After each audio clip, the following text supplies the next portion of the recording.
Hey home bakers, it's Jack here, bakewithjack.co.uk, bringing you Bread SOS episode 3. It's all about yeast, baby. Got any? No, neither have I. Roll that theme tune.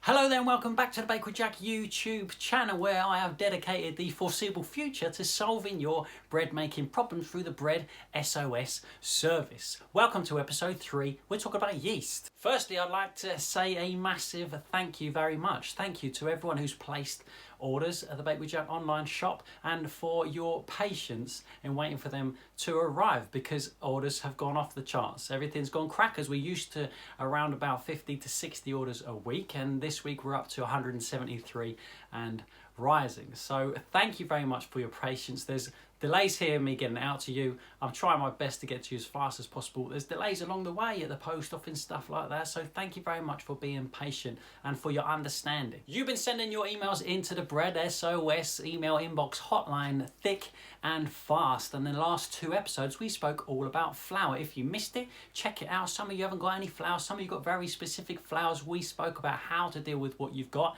how to make something nice out of it, and the different characteristics in the final bread that you've made with the flour you have. This week we're talking all about yeast. Some of you have got 0 yeast, some of you got some yeast, some of you got different yeast than you normally use. We're going to tackle all your problems that you sent to me. We're going to start off talking about sourdough bread. We're going to talk about other things you can make without yeast that's not your traditional loaf of bread. We're going to talk about different types of yeast and how to get the best out of what you've got. And at the end, I'm going to raise 2 different interesting points that people have sent me I've never thought about before and might be worth having a try and experiment with at home. Let's go. First email in from Andy in South Wales. Hello Andy, please can you tell us how to make some bread with no yeast, as it seems like that is now more rare in the UK than hen's teeth. Well, let me tell you, Andy. We're talking about sourdough. If you want to make a loaf of bread for your toast and sandwiches, you're going to be making sourdough bread, which is bread made without yeast. Sourdough, for those that you don't know, is a loaf of bread that relies on natural yeasts in the air, in the atmosphere, and in your flour to prove it up. Natural fermentation creates bubbles, and that's what puffs up your dough. There is a sourdough playlist here that I put together because we've spoken about starters, we've spoken about what to do, we've spoken about acceleration of the puff and fermentation and over fermentation. There's a whole recipe, which is video number 101. You'll find it all in the sourdough playlist. It is making a loaf of bread, but you change the process, you change the principles. It's a completely different beast. And now that you maybe are at home for longer, I'm assuming, because I certainly am, and I know a lot of people are, now could be the time where you tackle sourdough and really nail it. Because if you're about, you don't need a lot of time to do it. It takes a lot of time start to finish, but when you're involved, you only need to pop in and dip out every once in a while. Now could be the ideal time to tackle the sourdough playlist. Let's move on to number 2. Some of these might feel like I'm repeating myself, but I feel like there's a little bit of value in the different way in which you word your questions. So let's go for it. Margaret from... We don't know where Margaret's from. But it says, my question is, I can't buy fresh or dried yeast. So if I make sourdough starter yeast, how much can I put in the simple loaf of bread recipe? That being my recipe, number 130 on the video, as it only gives the fresh and dried quantities. Right, okay, so fresh and dried yeast is a different beast to sourdough yeast. And it's interesting you call it sourdough yeast as if those things are interchangeable, because they're not quite. And we're going to talk in depth about this in literally a couple of minutes time. But a sourdough starter, yes, it is. It contains natural yeasts and it serves the same purpose in that it puffs up our dough, but it's a different beast entirely. If you are moving on to making sourdough bread with a sourdough starter, which is your yeast, effectively your replacement for yeast, I wouldn't do the simple loaf of bread recipe and just add a little bit to it. It requires different process and it requires your attention. It's a whole new different thing to learn, and if you have never done it before, my advice to you wouldn't be to adapt a yeasted bread recipe to accommodate your sourdough starter instead of yeast. My advice would be to go to video number 101 and learn how to make a sourdough loaf of bread, because that recipe is made for a sourdough starter. You're not adapting anything. You by adapting stuff, you create room for error already. Make a sourdough loaf of bread start to finish using a sourdough starter that you've made at home. Okay? next. Baddie or Bardi? I want to say Bardi.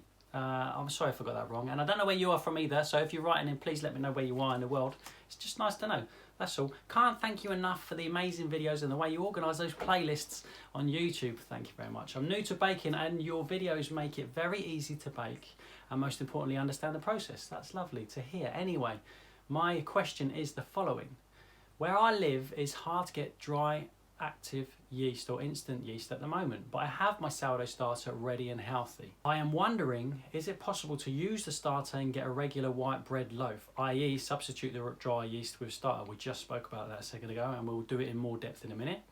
If yes, what do you suggest to modify in the recipe? I like sourdough bread, but my kids prefer the taste and texture of regular white bread. This is the key point here. Bardi, sourdough bread will always taste different, okay, because everything takes longer to make sourdough bread.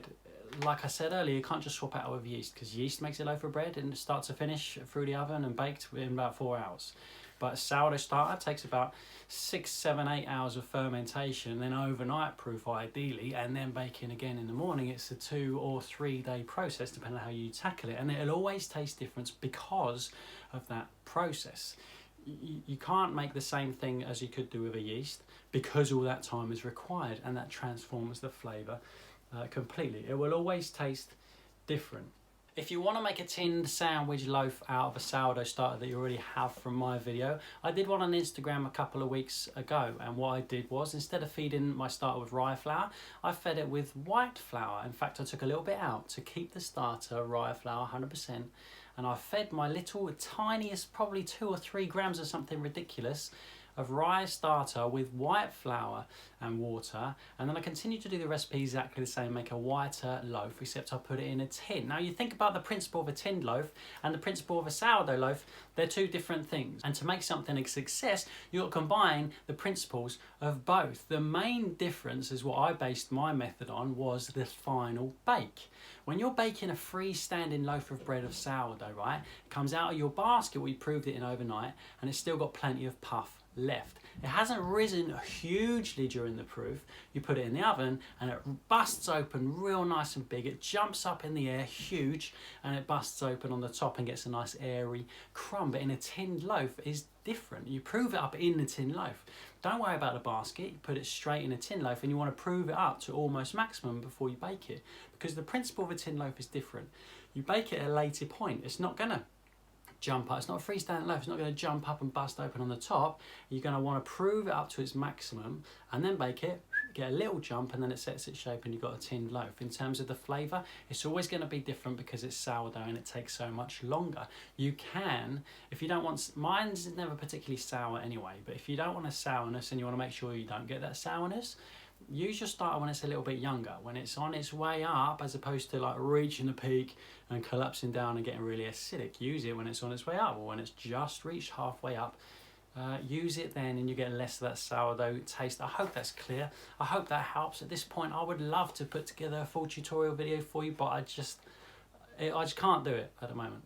Okay, I hope that helps. Okay, here's the big one you've all been asking me about. It's from Allan in Arkansas, US. Jack, love your YouTube channel. Keep up the great work. Thanks, man. So here's my dilemma. As you know, bread flour has suddenly become very scarce. I'm making do with other flours.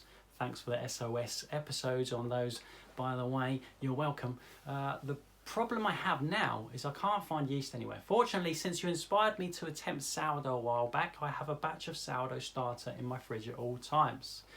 What I don't know is how to substitute sourdough starter in the recipes that call for regular yeast in a way that will maximise the puffage. Nice use of language there, Alan. Gram for gram is obviously not a good ratio. I stand by your words of bready wisdom. Ready? Alan, you are quite right. You can't substitute 12 grams of fresh yeast for a loaf of bread for 12 grams of sourdough starter for a loaf of bread. It just wouldn't make sense. It's not as simple as a straight up swap, because fresh yeast is like the yeast inside a sourdough starter on steroids, when it's absolutely crackers that you can make a loaf of bread 4 hours start to finish, and that's what fresh yeast allows us to do. But in the olden days, before it was even invented, everything just used to take ages because it was made with a sourdough starter. So I think the best way to do this is to compare a simple loaf of bread like in video number 130 with your simple loaf of sourdough in video 101. For a simple loaf of bread, you need 12 grams of fresh yeast, 7 grams or 6 grams of dry or something like that. For my sourdough loaf of bread, I use 100 grams of sourdough starter. 100 grams of sourdough starter. 100 grams of sourdough starter allows my dough to ferment itself nicely in 6.5 hours-ish, ready to hit the fridge to be baked tomorrow. So in that way, you've extended the fermentation time 6.5 hours instead of 1 hour first proof and 1 hour second proof for a yeasted loaf of bread. That's just a 2-hour window for a yeasted loaf. 2 hours for the yeasted, 6.5 hours for a sourdough of 100 grams of starter in. In my class, I use 150 grams of starter for some breads because I want them to be ready sooner so we can make them start to finish in the class. And let me give you an example, right? If you wanted to use, for example, if you had a yeasted bread recipe, whatever it is, someone said about hot cross buns the other day or whatever, you wanted to make that sourdough, what you would need to do is adjust the ingredients in the recipe to accommodate for that starter. Your starter is made out of flour and water, equal parts. If you follow my recipes, equal parts. So then, for example, if you were to use 100 grams of starter for your 500 grams of flour recipe, whatever it is, whatever you're making, you just put in 50 grams of water and 50 grams of flour from your starter. I hope this is making sense. 100 grams of your starter, 50 grams of water, 50 grams of flour. So I would take that then out of your recipe. If there's a half a kilo of flour, take it down to 450 grams of flour to accommodate for that flour in your starter. And do the same with the liquid content of your recipe, whatever it is, take it down by 50 grams. So that your whole recipe, when you put it all back together again, is exactly the same as what we would have done in the beginning. That's what to do with your ingredients. Now for your process, you need to elongate that proving time massively, okay? Let's say my loaf takes 6.5 hours to ferment. Then I put it in the fridge, it does its jump when it hits the oven. So I don't have to allow for that jump, or that big puff at the end when it hits the oven. If you're doing hot cross buns, I know it's a bit late, somebody asked me this the other day, but as an example, you want that to puff up before you bake it, okay? So you need to allow 6.5 hours fermentation time, folding it up every once in a while in the middle as you would normally do, for that yeast to then build itself up to multiply enough to be able to puff up your bread in the end. Then you shape it, let it come up. Likely will take about 3 hours to puff up to its full potential, and then bake it after it's puffed up. Does this make sense? You've lengthened that fermentation time, building up those natural yeasts within that starter. Now they got their new food to the perfect point of perfection puff, and then you've allowed it to puff up to the maximum and then baked it off. Done. So you have to change the ingredients, accommodating the flour and water that is already in your starter by removing it from your recipe ingredients so the whole dough stays the same, and you need to lengthen the fermentation process dramatically, okay? And this is partly down to practice and partly down to your instincts, which is why it's probably best, if you're new to sourdough, to start making sourdough loaf. Like the one in video 101. Start making a sourdough loaf, and later down the line, when you get your head around it, when you get a feel of what your active dough is like as it's starting to puff up and what to expect, then potentially start adapting other recipes, because in theory you can make anything sourdough in theory, as long as you're clever about it and you think about it and you practice and you're prepared for trial and error, which for some of you, if you're lacking ingredients at the moment, it's probably not a good idea. Start with a sourdough loaf and then adapt things later on as and when you become comfortable. Something I wanted to mention that I wrote in my notes was that you see a lot of stuff at the moment about how to make your own yeast, homemade yeast. I see videos popping out all over the place like homemade yeast, how to make your own yeast, as if you could make that yeast and then swap out your 12 grams of yeast for 12 grams of the yeast that you made, and everything's going to be fine. But that's not the case. A lot of the videos, in fact all the ones I've seen, are the same or similar in that they are making a sourdough starter. And the point is, that there's 2 points, okay? You're not making yeast, you're making a home for the natural yeast. There's natural yeast inside the flour itself. There's natural yeast in the air around us, and you're giving it a home inside of that sourdough starter to be able to multiply, to be able to feed and produce the gas bubbles that we need to rise our bread. And the second point is that if you are making bread with a sourdough starter as opposed to fresh yeast, you've got to completely transform the process from the beginning. It's not as simple as swapping it in and out. It's just not possible. Okay, and on the subject of actual yeast, here we go, from Mick from Derby. Hey Jack, hope you're well. Having spent the last few weeks searching for bread flour like everybody else, I finally managed to get 2 bags. Woohoo! My question to you on the part I'm struggling with is yeast. I've got 2 tins of yeast, lucky, dried active yeast and easy bake yeast. Which is the best one to use for my white loaf? And should I put it in water first like you do with fresh yeast, or shall I mix it in with the flour? Now I've managed to get hold of the bread flour, I don't want to ruin it. I understand that. There's 2 types of dry yeast. You get one that looks like granules, like little beads, and then you get one that looks like a powder. The one that looks like the powder, in theory, you're supposed to just put it into the flour and mix it all up, and away you go. And the one that's in the beads, like little tiny balls, you need to dissolve it. Otherwise, you put it into your bread and your bread won't puff up. It'll have these little yeast crunchy bits and bobs in there. I would always, as a rule, put it into the water anyway, because that's what I would normally do anyway. And I feel like things will probably ferment better that way, having already been dissolved in the yeast. That's what I would do, just to keep everything the same. That's what I would do. And if you're using fresh yeast, in a loaf like I do, you're going to need about 12 grams. And as a general rule, it's a good idea to cut that number in half if you're using fresh yeast. So 12 grams of fresh yeast equals 6 grams of dry yeast, unless you've got a 7 gram sachet, in which case put a whole sachet in and we'll forget that 1 gram ever happened. Next, Susan from London. It's good to see you're keeping well and upbeat. I try.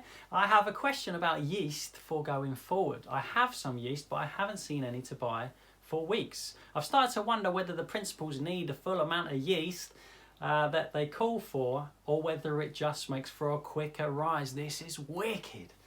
What do you reckon, please? And perhaps by adding less yeast to begin with, might we actually improve the taste of our bread through a slower fermentation / rise and proof? Is it worth trying, or is the yeast recommendation really to be followed? This is an excellent question, and I've had the same question from a lot of different people, and I'm really pleased that you sent it.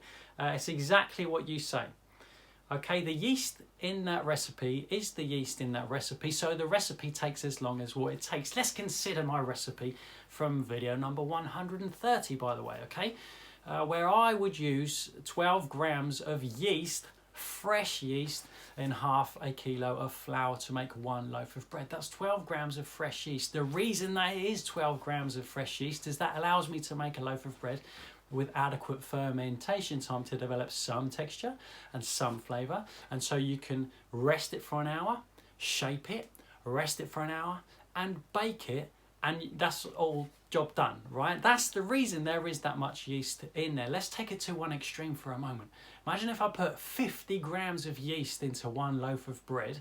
You're going to taste the yeast. It's going to be well yeasty. It's going to puff up so fast that it's not going to develop the character inside of the crumb and the texture that we want it to, right? Let's say we take it down to the other extreme. Let's cut the yeast in half for 6 grams of fresh yeast or 3 grams of dried yeast. Likely, well, it is going to take much longer to puff up in the beginning, much longer to puff up after you shaped it ready to bake it, and the flavour is going to be greatly improved, the texture is going to be greatly improved because of that time. So you can completely, if you're worried about yeast, if you haven't got much of it, you can completely cut it down, cut it in half and give it double the rising time. I haven't done the maths, but you'll have to keep an eye on it. You can take it down and give it longer to puff up, and it will really make a nicer bread. Your bread's going to benefit from that. That's the magical thing about it. Yeah, it's still going to puff up. It's going to take its sweet, sweet time, and you've just saved enough yeast to make yourself another loaf of bread in a couple of days. Susan from America. Flour and yeast are both in short supply here in the States, and I can't seem to find a starter that I can't kill. Can you please offer a few different ways to bake without commercial yeast? Please and thank you. Susan in America. So I think the key word here is different ways to bake without commercial yeast, and we touched on this a couple of weeks ago. There are loads of things you can bake without yeast that doesn't resemble a loaf of bread. There's loads of things like tortilla wraps. You can make it with baking powder or without. I did them the other day. I made them really small so I could eat loads of them, and they were really lovely and light and fluffy. There's loads of recipes here. Search it up on YouTube, you'll find one that's amazing. There's tons of them. Pita breads is a really nice thing you can do as well. Think about flat breads and wraps and things that don't require a great deal of puff. There's loads of cool things like crackers. Soda bread is a classic if you've got bicarbonate soda, but it's not quite bread in my eyes. It's more of a scony texture, if that's your cup of tea. It has its place, but let's face it, I ain't going to make a sandwich out of it. But it's a nice substitute. And now, at risk of sending you all off away on the best YouTube channel expedition in the world and leaving me here by myself, that's absolutely fine if you choose to do that, by the way, I'm going to share with you a channel that I found recently with loads of really creative and different things that you can try bread wise and other things wise, and it is called the following. The channel is called Magic Ingredients, and it's really, the videos have this like hypnotic beauty about them. They're really lovely, and there's loads of cool ideas for you guys to use the principles that I talk with you here and think outside of the box, because the things the lady makes are unbelievable, and I've tried a few and they're really delicious. And please, when you're done watching all the videos, come back and hang out with me. But it'll be a shame not to share that channel with you, because I found it recently and I love it. Next up, Bev. My name is Bev and I'm emailing the Bake with Jack Towers from a secret bunker deep underground in Doncaster, South Yorkshire. I'm doing so because I have two very rare things: bread flour and fresh yeast. Hold the phone.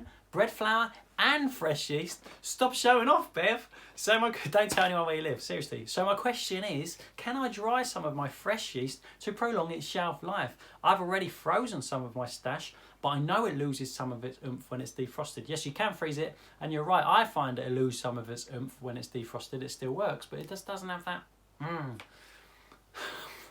If you can dry your yeast, do you just use it in the same manner? Or will it develop magical properties so I don't have to use as much? I use your overnight great white as my go-to recipe. Thanks again, Jack. Thanks for all bringing us, with a smile, your weekly bread making tips every single Thursday. You're welcome. I do try. I've never dried out fresh yeast, so I don't know the answer to this question, but you can dry out a sourdough starter, and maybe it's worth a try, because a sourdough starter comes back okay. Maybe fresh yeast will come back okay as well, but I guess the theory behind why you would use less of it is because when you dry it out, the moisture's left now, leaving the yeast lighter than it was before, and so then in theory you probably need to use less. But I've never done it, and I would love to give it a try, but I just don't have any with me, okay? But there are a couple of videos that I made before all this happened, and when everything was normal. I'd made a couple of videos, one about how best to keep your yeast so that it lasts as long as possible, and the second one about where to get it in the first place. And I didn't put them out because it seemed like it was irrelevant. I felt like it was irrelevant, so I didn't put them out. But if that is relevant to you, I don't know, maybe it is, comment underneath and let me know, and I will put them out, because they're literally all done and sitting and waiting. I just thought at the time it wasn't appropriate. So if you want to see those two, if you think they'd be helpful, let me know and I'll put them out. And if you're going to try drying your yeast at home, try it. Like, you can try it, and if it doesn't work, use your dough to make those tortilla wraps we spoke about earlier, and they'll be lovely anyway. Now there's two, what I'm enjoying about this process is you guys getting in touch with me about questions that I never even thought might be even a question for you, and I hope to get to the bottom of as many as possible, at least the ones that are coming up more often. And you guys send me really interesting things that I've never heard of, and so now at the end of this video I'd like to share with you two things that have come into me that are really interesting ideas that I haven't tried but you might like to give a go at home. Okay, the first one comes from Todd in Texas. He says, I'm in Texas and I've noticed a shortage of yeast in the grocery store. I have only one packet left of dry active yeast. It occurred to me that I might be able to feed it, and it should double like a supercharged sourdough starter. Am I right on this? So it sounds like what Todd is talking about here is making a sourdough starter, but using the yeast that he has as like this seed, right? In theory, that yeast then might be able to be fed and multiply exactly like a sourdough starter does, but at a quicker rate because it is yeast. That's a really interesting idea, and the theory of it, and unless it burns itself out too fast, because it is go in crackers. The theory of it, I think, would work if you used a tiny amount of it and made some sort of flour water mixture and then built it up ready for a loaf of bread. I don't see why that wouldn't work, but it's an interesting idea, something you might want to play with if you've got a gram of active yeast kicking around and you want to see if you can reuse and reuse and reuse by keep feeding it in the same way as you would do a sourdough to make a bread that rises up quicker, if that makes sense. I thought it was interesting to share with you, that's all. Something else that came in from Maria, Colorado Springs in Colorado, is potato yeast. Does the potato yeast method work? If so, how do you use it? So the potato yeast method, which she has sent me here, is basically the water that you boiled potatoes in, adding sugar and flour and letting that ferment overnight until tomorrow, and using that as the basis for the puff in your bread dough. I'm going to leave the instructions exactly as she sent them to me in the comments box underneath. If someone would want to try this, try it. These are fascinating ideas, and the reason I'm sharing them with you like this is because I would have took that and I would have made a video of it and I would have tried it out to show you all, but that's not practical for me at this time. But I don't want you to miss out on the idea of it. So if you're feeling ambitious and you want to try something new that might just work, the worst thing that might happen is you'll have a flat dough that you'll be able to make pittas and tortilla wraps out of anyway, and they might just be the most delicious ones you've ever tasted. So here we are, there's nothing left on my clipboard. That means it's the end of the video, and thank you very much for being here with me. I hope you've got some value out of this. Please keep your emails coming to breadsos@bakewithjack.co.uk, and I'll pick the most common problems, the things you're struggling with the most, and talk to you about them. I feel like so much time passes in between these videos that I can't answer as much as I would like to. I've got loads of stuff here for me to talk about. But if you've got a problem, please send it to me and we'll get to the bottom of it together. I've been toying with the idea of doing a live session on here because I feel like that's less work in terms of preparation and editing time and everything else like that. It'd be a much more streamlined way of getting information to you that you might need at the time at the moment. So let me know if that's of interest to you as well. The comments box can be exploding with the amount of stuff that I've told you to put in there in case it's helpful to you. But I'm just trying to help in the best way as I can at the time being, and one day we'll be back downstairs in the studio for a proper video. So listen, thank you very much for hanging out with me here every single Thursday. I'll link up everything we've spoken about underneath, all over the place, and I look forward to seeing you next week for another weekly Bread SOS video. Bye bye.